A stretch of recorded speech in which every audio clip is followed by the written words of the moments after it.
اگر کوئی کوشچن ہو یا کوئی بات آپ پوچھنا چاہیں تو موسٹ ویلکم. یا مزید کوئی آپ میں سے کچھ کوئی ایڈ کرنا چاہے, کوئی اور چیز بات کرنا چاہے, سب کے لیے.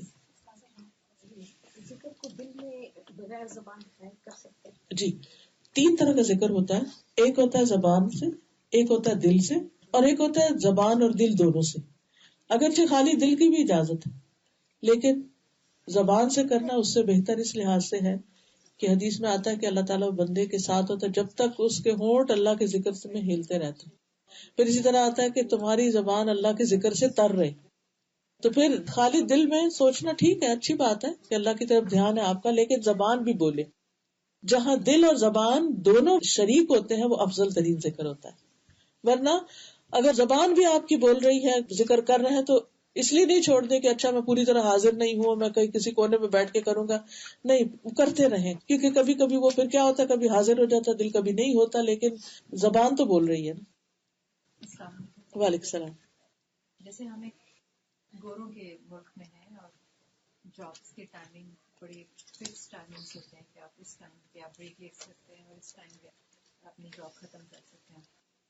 اس بریک آورس جو ہمارے ہوتے ہیں یوزلی 15 منٹس یا ہاف این آور کے, کیا اس کوشش سے 15 منٹس کے اندر وضو کرنا اور کمپلیٹ ظہر کی نماز پڑھنا اگر پاسبل نہ ہو تو کیا صرف فرض پڑھ لینے سے؟ جی, اس میں یہ ہے کہ اگر انسان صبح وضو کر کے گھر سے گیا ہے اور جرابیں وضو کی حالت میں اس نے پہنی ہے, اور پھر اگر صرف اوپر کا حصہ ہاتھ منہ بازو وغیرہ دھو لیتا ہے تو اس میں کم ٹائم لگتا ہے اور وہاں مشکل بھی نہیں ہوتی دھونے میں, اور اس کے بعد فرض ادا کر لیتا ہے تو بھی ٹھیک ہے.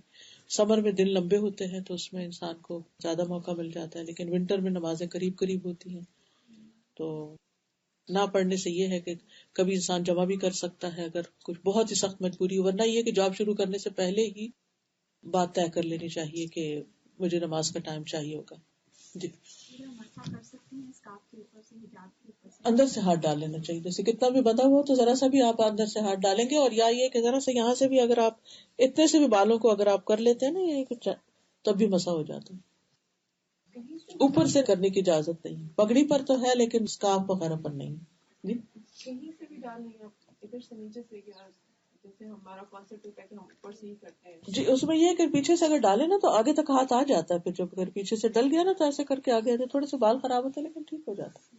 میں ایک چیز آپ سے کنفرم جی, کرنا چاہتی ہوں کہ آپ سو کے آپ اٹھتے ہیں, جی ہاں, تو آپ قرآن اگر آپ نے کچھ یاد کی بھی ہے تو بغیر وضو کے آپ لیٹے لیٹے تو آپ پڑھ سکتے ہیں جتنا جی بھی چاہیں پڑھ سکتے ہیں. اس کی دلیل یہ ہے کہ نبی صلی اللہ علیہ وسلم جب تہجد کے وقت اٹھتے تھے تو بغیر وضو کے وضو کرنے سے پہلے آپ سورۃ آل عمران کی آخری آیات پڑھتے تھے. تو اس سے پھر یہ دلیل ملتی ہے کہ کوئی لمٹ تو نہیں ہے کہ بس اس سے زیادہ نہیں, کبھی آپ کی آنکھ دیر تک کھلی بھی ہے, کوئی بات نہیں, کبھی رات کو آنکھ کھل جاتی ہے تو اس وقت انسان دل نہیں چاہ رہا کہ آپ وضو کرے, یا پھر یہ کہ دوسرا کوئی ڈسٹرب ہو سکتا ہے تو لیٹے لیٹے آپ پڑھتے نا, کوئی حرج نہیں, اجازت ہے, بالکل ہے. جی ہاں. Can I ask the question in English? Yes, you can ask. So my question was just regarding how you were talking about becoming very, very busy, and how when you become very busy, then Allah subhanahu wa ta'ala takes that away from you, and then you don't even have time to do things. So I'm just wondering, in this busy, crazy schedule that we all have, how do you make time for this, and how do you do it in such a way that, Allah subhanahu wa ta'ala doesn't take that barakah away from you? Do you know what I'm asking? Because you talked a little bit about how, you'll try and do things, but then it doesn't work because there's no barakah in it. Allah subhanahu wa ta'ala takes that away from you. اس میں یہ ہے کہ جیسے نمازوں کے اوقات کے جو کام ہیں اگر ان کو اس سے پہلے کر لیا جائے, مثلا آپ کو پتہ ہے کہ صبح آپ کو بہت جلدی نکلنا ہے اور آپ کے پاس صرف اتنا ٹائم ہے کہ آپ نماز پڑھیں یا ناشتہ بنائیں یا کچھ اور کریں, تو کوشش کریں کہ جیسے رات کو سونے سے پہلے آپ اپنی ساری چیزیں اس طرح لگا کے رکھ لیں کہ آپ کو میکسیمم ٹائم پہ نماز کے لیے اچھا سا مل جائے, اور ذکر کے لیے دعائیں آپ زبانی یاد کر لیں, اگر یاد نہیں ہوتی تو ان کے آڈیوز بھی ہیں. ساتھ ساتھ آپ ناشتہ بنا رہے ہیں, کوئی کام کر رہے ہیں, تیار بھی ہو رہے ہیں, دعائیں لگی ہوئی ہیں, ساتھ ساتھ آپ دل میں پڑھتے چلے جائیں, یعنی 2 کام آپ اکٹھے بھی کر سکتے ہیں, تو چھوڑے نہیں چیزوں کو.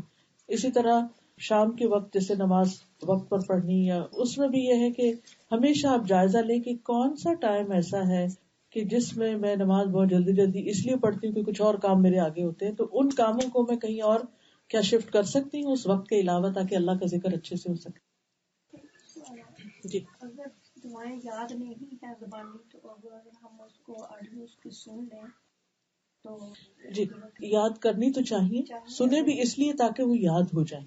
ٹھیک ہے، تو صرف اس پہ ڈپینڈ نہیں کرنا چاہیے کہ صرف سنتے ہی رہے ساری زندگی. اللہ یہ کہ اگر کسی کا حافظہ اتنا ہی خراب ہے کوشش کے باوجود بھی یاد نہیں کر سکا تو پھر سن کے ساتھ ساتھ پڑھ لیں. سورۃ البقرہ کے بارے میں ہے جو جی. آپ نے بتایا ہے کہ سورۃ البقرہ زیادہ سے زیادہ پڑھنا چاہیے. جیسے دن میں کوئی بھی ٹائم ملتا ہے جب میں پڑھنے لگتی ہوں قرآن شریف، جیسے سورۃ البقرہ مجھے بہت اچھا الحمدللہ سمجھ آتی ہے اور میں پڑھتی ہوں اور مجھے مزہ آتا ہے پڑھنے میں. لیکن ساتھ ساتھ پتہ نہیں کیوں میرے دماغ میں آتا ہے کہ نہیں میں سورۃ یاسین بھی مجھے ضرور پڑھنی چاہیے، سورۃ الکہف بھی پڑھنی چاہیے، فلاں سورت بھی پڑھنی چاہیے. آئی ڈونٹ نو میرا دماغ پھر تھوڑا نہیں اس کی طرف چھوڑ کے پھر میں دل چاہتا ہے میں وہ بھی پڑھ لوں لیکن میں وہ نہیں کر پاتی ہوں، کنسنٹریٹ نہیں کر پاتی ہوں. میں سوچتی ہوں کہ جو بھی میرا ٹائم ہے میں کوشش کرتی ہوں زیادہ سے زیادہ پڑھوں، لیکن میرا دل یہ چاہتا ہے کہ میں ساری پڑھ لوں لیکن وہ نہیں کر پاتی، ہو نہیں پا سکتا نا. ہو نہیں پا رہا. یہ کیا میں اس کو کس طرح سے میں مینیج کروں؟ جی اس میں یہ کہ صرف جمعے کے دن آپ کو سورۃ کہف پڑھنی چاہیے، ہر روز پڑھنے کی ضرورت نہیں. ہر روز اگر آپ پڑھنا چاہتے ہیں تو اس کی پہلی 10 آیتیں یاد کر لیں کیونکہ یہ فتنہ دجال سے حفاظت کا ذریعہ ہے.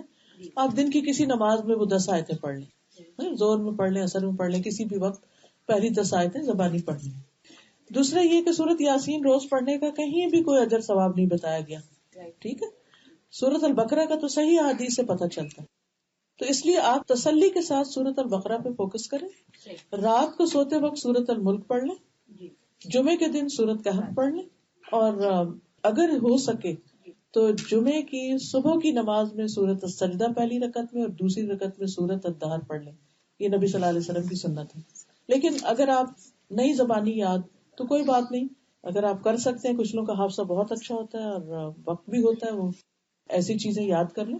ورنہ ڈیلی روٹین میں آپ اگر سورۃ البقرہ کو حفظ کرنا شروع کر دیتے ہیں، ایک ایک آیت یاد کرتے ہیں، تو وہ آپ کا ایک روٹین بن جائے گا کہ آپ سورۃ البقرہ سے ان ٹچ ہیں. سورۃ البقرہ پہ کنسنٹریٹ کریں اور باقی قرآن مجید روٹین میں تھوڑا تھوڑا ہر روز پڑھ لیں. جی یعنی جیسے اگر 2 نفل پڑھ رہے ہیں تہجد میں، پہلی رکعت میں ہم نے پہلا رکوع پڑھ لیا سورۃ ٹھیک ہے، کا، اور دوسری رکعت میں لاسٹ کا آمن پڑھ لیں، ایسا بھی کر سکتے ہیں. ہاں جی یہ بھی اچھا ہے. میرے خیال ہے میں نے اس میں لیکچر میں بس جی زبانی یاد نہیں تو جیسے کھول کے قرآن دیکھ جی بالکل پڑھ سکتے ہیں، دیکھ کے پڑھ سکتے ہیں، منع نہیں ہے. جی نفل میں پڑھ سکتے ہیں، آپ تہجد کے وقت دیکھ کے بھی پڑھ سکتے ہیں. جمعے کو جو کس ٹائم تک پڑھنا؟ جمعے کی نماز تک پڑھنا افضل ہے اور صبح سے پڑھنی چاہیے. کچھ لوگ جمعے کی رات کو پڑھنا شروع کرتے تھے، جمعے کے دن کی پڑھنے کی چیز ہے. جاب والے لوگوں کا تھا کہ اگر ہم جمعے کو دن میں نہیں پڑھ سکتے، مغرب کے بعد ہم پڑھ سکتے ہیں یا کوشش کریں ایک دن پہلے پھر عصر کی مغرب کے بعد پڑھنی چاہیے، لیکن جمعے کی مغرب کے بعد جمعے کے دن تبدیل ہو چکا ہوتا ہے، ہفتہ شروع ہو چکا ہوتا ہے.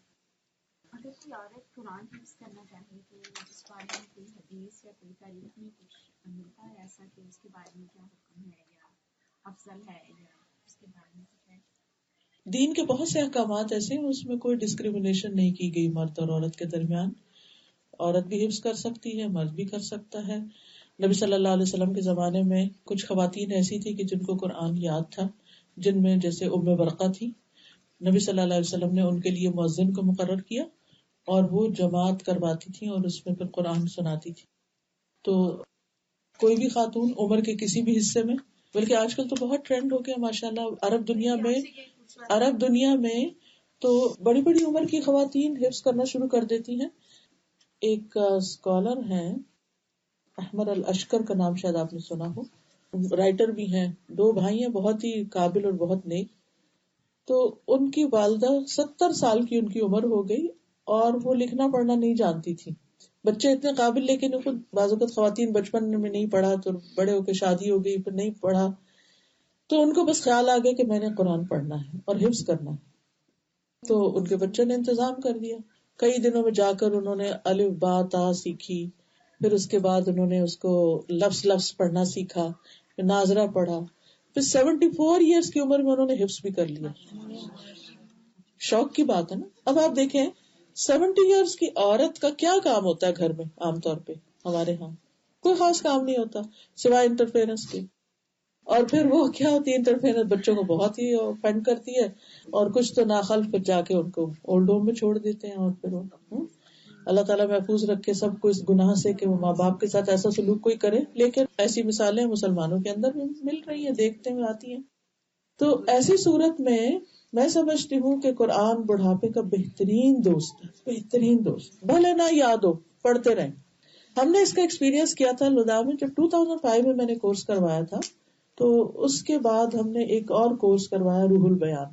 اس کورس میں ہم نے خواتین کو 30واں پارہ یاد کروایا, اس کا حصہ تھا. اب جن لوگوں نے 30واں پارہ حفظ کر لیا تو بہت ہی ان کو ایک کانفیڈینس ملا کہ ہم تو حفظ کر سکتے ہیں. تو انہوں نے کہا کہ ہمیں 29واں بھی کرا دیا جائے, تو 29واں شروع ہو گیا. پھر وہ کورس بھی ختم ہو گیا. تو کچھ بڑی عمر کی خواتین ایسی تھی کہ جن کو بہت شوق لگا کہ ہم حفظ کر لیں, تو ہم نے ان کے لیے 8-10 خواتین کے لیے حفظ کا پروگرام شروع کر دیا. اور ماشاءاللہ وہ تقریباً میجورٹی ان کی 50+ تھی, اور انہوں نے حفظ کرنا شروع کر دیا. اور ابھی جب میں واپس آئی تو تقریباً وہ سارے لوگ جو ہیں وہ پورا کر چکے ہیں ماشاءاللہ. کرتے کرتے کرتے جی. ایج میں ڈر یہ لگتا ہے کہ اگر بھول جائے, دیکھیے جان بوجھ کے بلانا جو ہے نا, جان بوجھ کے جی جان بوجھ کے بلانے کا تو ہے, لیکن نہیں یہ ڈر کیوں ہم پہلے سے ازیوم کر رہے ہیں. ہم اچھا گمان رکھے, اللہ سے اچھا گمان رکھے, اللہ سے دعا کریں. اور ہماری کوشش کے باوجود اگر بیماری یا شدید بڑھاپے کی وجہ سے کچھ چلا بھی گیا تو اللہ تعالیٰ ظلم نہیں کرے گا. وہ ہماری اس نیت اور کوشش کو دیکھے گا کہ ہم نے اس کو اپنے سینے میں محفوظ کیا. پھر کسی وجہ سے نہیں رہا تو کوئی اور ایسی بات نہیں ہے, تو کرتے رہیں. بلکہ میں سمجھتی ہوں کہ جب بچے بچپن میں کرتے ہیں اس میں جلدی تو ہوتی ہے اور آسانی بھی ہوتی ہے, لیکن پھر وہ بیچ کا حصہ ایسا بھی آتا ہے کہ جس میں اس کو مینٹین کرنا بڑا مشکل ہو جاتا ہے. لیکن جب انسان ان سارے فرائض سے فارغ ہو جاتا ہے تو اس وقت اگر یہ شروع کر دے تو پھر آخری عمر تک, آخری دن تک انسان اس کو پڑھتا ہی رہے. اور آپ نے دیکھو کہ جو لوگ بہت قرآن پڑھ رہے ہوتے ہیں نا, وہ قومے میں جا کر بھی اور بے ہوشی میں بھی ان کے وہ کچھ نہ کچھ آیتیں ہی پڑھ رہے ہوتے ہیں. اس سے اچھی آخری زندگی اور اختتام زندگی کا اور کیا ہو سکتا ہے کہ ہم اللہ کا قرآن جو ہے وہ اپنے سینے میں اتار لیں, کیونکہ قبر کا بھی ساتھی اور روشنی ہو اور آخرت کا بھی اور حفاظت کا ذریعہ. ایک پرسنل پرابلم آپ سے ڈسکس کرنی تھی جی, جو میری تھی. میں نے وہ کتاب میں پڑھا نا کہ حضور تہجد کے وقت سجدے والی کوئی صورت پڑھا کرتے تھے. تجلیات نبوت میں یہ اچھا. اب کوشش یہ کی ہم لوگوں کو تو اقرا بسم ربک الذی زیادہ یاد ہے اچھے سے, وہ پڑھا اور پڑھ کے اور سجدے میں گئے, اٹھ گئے تاکہ اب آگے دوسری صورت پڑھے. الحمدللہ شروع کر دی, خیال ہی نہیں رہا کہ تو ہم نے سجدہ تلاوت کا سجدہ کیا تھا اوپر, مطلب جب کھڑے ہوئے تو الحمدللہ شروع کر دی. اب سو پھر ایک دن دماغ میں آیا کہ نہیں وہ تو سجدہ نہیں تھا, وہ تو تلاوت کا سجدہ تھا جو کیا تھا. اس ایسی حالت میں کیا کریں؟ یعنی آپ نے وہی رکعت کنٹینیو کی لیکن اگلی سورت پڑھنے کی وجہ سورت فاتحہ دوبارہ پڑھ دی. جی تو کوئی بات نہیں, خیر ٹھیک ہے. مطلب پھر اس کے ویسے ایز یوزول رکوع میں اور پھر سجدے میں ہاں کرے, سجدہ صاحب کر لے آخر. بس سب کو سمجھ آ گئی, کسی کو کوئی چیز سمجھ نہ آئی؟ کیا رات سونے سے پہلے سارے برتن کور کر کے سوئیں؟ اگر عادت اور کبھی بھول جائیں تو کیا نقصان ہوگا؟ اس کے بارے میں حدیث میں آتا ہے کہ سال میں ایک رات ایسی ہوتی ہے جس میں بلائیں نازل ہوتی ہیں, بیماریاں جس کو ہم وائرسز وغیرہ کہتے ہیں, جو بھی ہم اپنی زبان میں. تو جو برتن ڈھکے بھی نہیں ہوتے اسے داخل ہو جاتے, پھر اگر اس میں ہم کچھ کھاتے پیتے تو بیماری آ جاتی ہے, انسان کو لگ جاتی. تو رات کو برتن یا اوندے کر دیں یا ڈھک دیں. اگر کچھ نہ ملے تو کوئی چیز بیچ میں آڑی سی, جیسے چمچ آڑا سا کھڑا کر دیں یا چھری کر دیں یا کوئی بھی اینی تھنگ, لیکن بالکل اوپن کھلے نہیں چھوڑیں. کیبنٹ میں تو کوئی حرج نہیں, کیبنٹ تو ڈھکی ہوئی ہے نا. کیبنٹ میں آپ گلاس سیدھے رکھتے ہیں تاکہ ان میں ہوا لگتی رہے, تو کیبنٹ تو ڈھکی ہوئی ہے, ٹھیک ہے جی. صرف یہ جو باہر پڑے, بازو کے سنک میں ہوتے ہیں نا کھلے برتن پڑے ہوتے ہیں, نہیں رات سکھ تھک گئے ہیں, نہیں لگا سکتے یا نہیں دھو سکتے, تو ان کے اوپر ایک ٹاول ڈالتے ہیں, کچھ بھی کسی بھی طرح ڈھکتے ہیں, بس ڈھکنے کی عادت ڈالیں. بس کھلے نہیں پڑے ہونے چاہیے, سیدھے کھلے نہیں پڑے ہوتے. اگر ٹیڑھے ہیں الٹے ہیں تو کوئی حرج نہیں, چاہے گندے ہیں تو بھی کچھ بھی کچھ رکھ دیں, لیکن یہ کہ کھلے نہیں چھوڑے, ایسے اوپن نہیں چھوڑے. رات کو جیسے پانی پینے کے لیے اپنے پاس آپ نے گلاس رکھا ہے یا بوٹل کھولی ہے تو اسی کا ڈھکن آپ اپنے گلاس کے اوپر گلاس کور رکھتے ہیں, خالی نہیں چھوڑے. یا رات کسی نے پانی پیا اور کھلا چھوڑ کے رکھ دیا اور آپ صبح آ کے اس کو پینے شروع کر دیا, نہیں پیا اسے گرا دیں, کسی نے دودھ پیا اور ایسے بچے ہوتے ہیں نا بعض اوقات آپ سو جاتے ہیں اور بعد میں کچن میں جا کے کچھ نہ کچھ کر رہے ہوتے ہیں, چھوڑ کے آ جاتے ہیں, تو پھر اس کو صبح دھو ڈالیں. جیسے غسل کے بارے میں اگر جو غسل جنابت ہوتا ہے, جی ہاں, اس کے بارے میں سوال ہے کہ بال دھونا یا کسی کی بہت جیسے وہ افریقن نہیں اپنی وہ بنا لیتے بہت ساری بریڈس وغیرہ بنا جی لیتے, ہاں, اس پہ تھوڑا سا ایکسپلین کرتے بال دھونے کے. جی اس میں آپ دیکھیے کہ جو غسل جنابت ہوتا ہے اس میں صرف سر کی اسکن گیلی کر لینا کافی ہوتا ہے, لیکن جو پیریڈز ہوتے ہیں اس میں آپ کو بال بھی دھونے چاہیے. ٹھیک ہے, مطلب یہ کہ آپ صرف پانی کا ڈونگا ڈال لیں اور ڈونگا ڈالیں اور رکھیں. بال بے شک آپ نے پیچھے بریڈز ہیں کچھ ویسے اٹھا کے اسکن اچھی طرح ساری دھل جائے. ٹھیک ہے, بال بے شک بندے وہی ہوں, بال بے شک بندے ہوں, چٹیا ہو, کچھ بھی ہو, لیکن اسکن ساری, ایک بال بھی اس میں سے سر گیلا نہ ہو.